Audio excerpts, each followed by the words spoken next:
The Saudi people have no army to protect Al-Haram al-Sharif. Who protects Al-Haram al-Sharif then?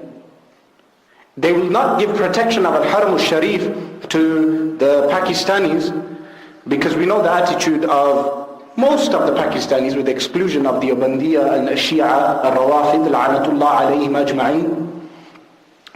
We know the attitude of the Ahl Sunnah of Pakistan. For instance, I'll give you an example. Nuruddin Zangi rahimahullah ta'ala,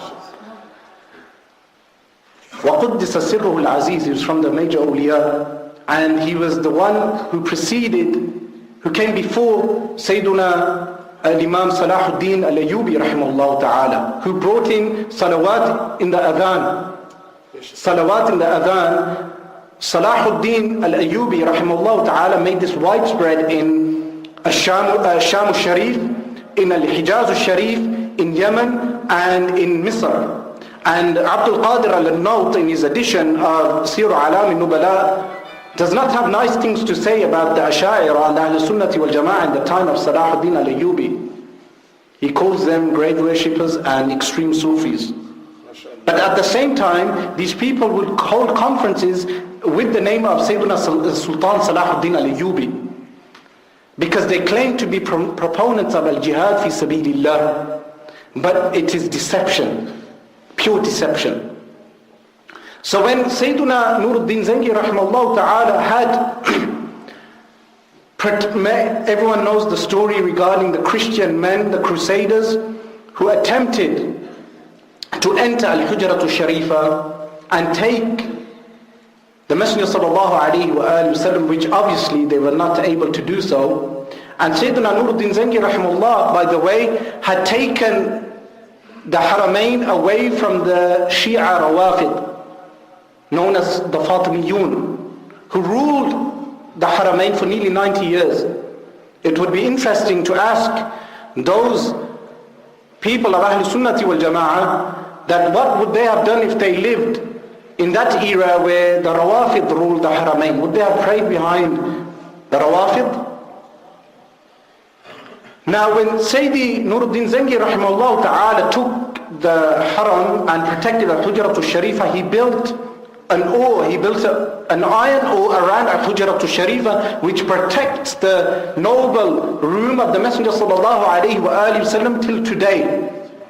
And no one can reach the blessed resting place of the Messenger sallallahu alayhi wa sallam, Sayyiduna Abu Bakr as-Siddiq radiyallahu ta'ala an, and Sayyiduna Umar radiyallahu ta'ala an. But when I was there in 2007, we heard drilling around Al-Hujrat al-Sharifa. And we know how the Atrak, the Uthmaniyun, built Al-Hujrat al-Sharifa. They, in order to place a brick, they would take that brick out of the vicinity of Al-Madinatul Munawwara and half the brick, and then bring it back to place that brick. This is how much adab they would have with the Messenger sallallahu alayhi wa alihi wa sallam. Sayyidatuna Aisha radiyallahu ta'ala anha, whenever she would hear a sound being made around Al-Hujrat al-Sharifa, she would tell the people, do not harm the Messenger sallallahu alayhi wa alihi wa sallam.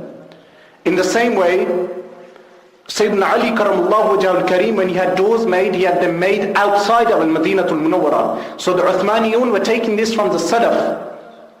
They were the real Salafiyya, if the term is valid.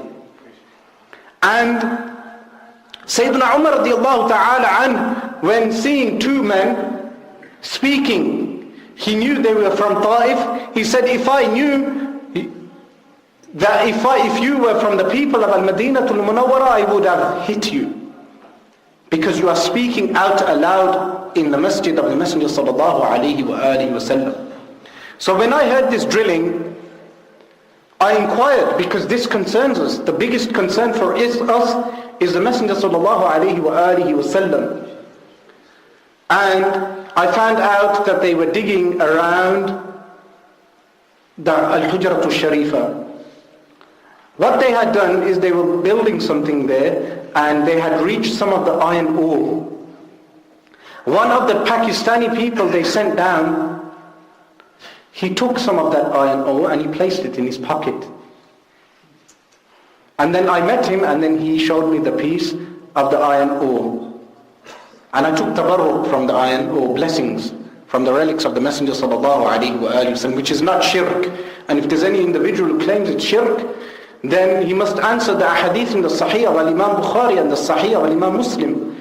If we stick only to the Sahih of Imam Bukhari and the Sahih of Imam Muslim, we can prove our aqidah, obviously with Al-Quran al-Kareem as well.